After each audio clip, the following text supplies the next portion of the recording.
ချိုးချင်းတော်တော်ကောင်းလားတော်တော်ကောင်းလား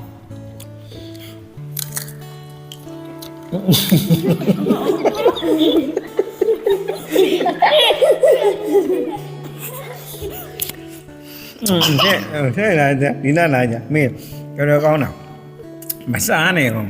နန်းယုံနေနန်းကြည့်လူနေလားမွေးတယ်တွေ့လားတော်ကောင်းတာမနေ့ကအိတ်လို့တော့မရဘူးမင်းတို့ကိုဝယ်လာတာမချင်းမနေ့ကတော့ကလေးတွေရတဲ့ဇီးသီးသွားခူးတာတဲ့ဇီးသီးသွားခူးတော့အကျက်ကလေးတွေခူးလာတာတဲ့ဆိုတော့ငါအဲ့ဒါတော်တော်နဲ့စိတ်မကောင်းတော့မနေ့ကညနေတော့မင်းတို့ပြောပြီးတော့ငါတိုင်းချောင်းဘက်မှာဇီးသီးသွားရှာတာအိုင်နာဇီးသီးတွေကတော်တော်စောစောပေါ်တယ်ကောင်းတယ်ချိုချင်းလေးတွေဆိုတော့ငါတပည့်တွေကိုသတိရပြီးတော့ဇီးသီးကဝဲလာတာ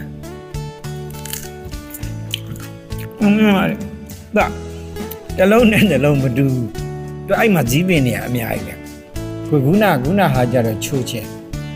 ဒီကောင်နည်းနည်းတက်ချင်ခရရနေကြိုက်တာဟမ်မကြိုက်တာဒူဝါကြီးရောဟမ်ရှေ့လို့သားမှာ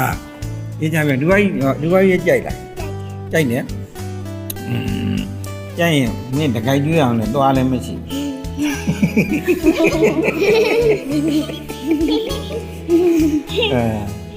ခရရလည်းမြည်ကြည့်မင်းအဲ့တော့တကယ်မြည်မယ်ဆိုပေးမှာ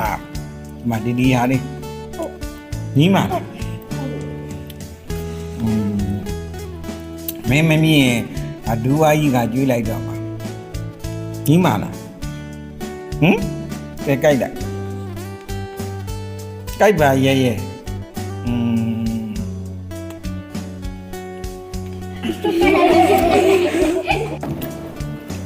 2ယောက်3ယောက်4ယောက်5ယောက်မကောင်းရင်ဖဲပြဲနေတဲ့ဟာတွေဖဲကောင်းတာခုနကောင်းတာတွေကအပေါ်မှာနေတာအပေါ်ကဟာတွေကယူထည့်လိုက်တော့အောက်ကိုကျသွားတာလူများစီလဲရင်ကိုယ့်ဘက်နဲ့ရောက်လာရင်ဖမ်းဆွဲလိုက်နော်ဟုတ်တယ်အဲ့လိုဖြစ်ရပါညအဲ့စီခုနဘုံနဲ့ဟိုလောက်လိုက်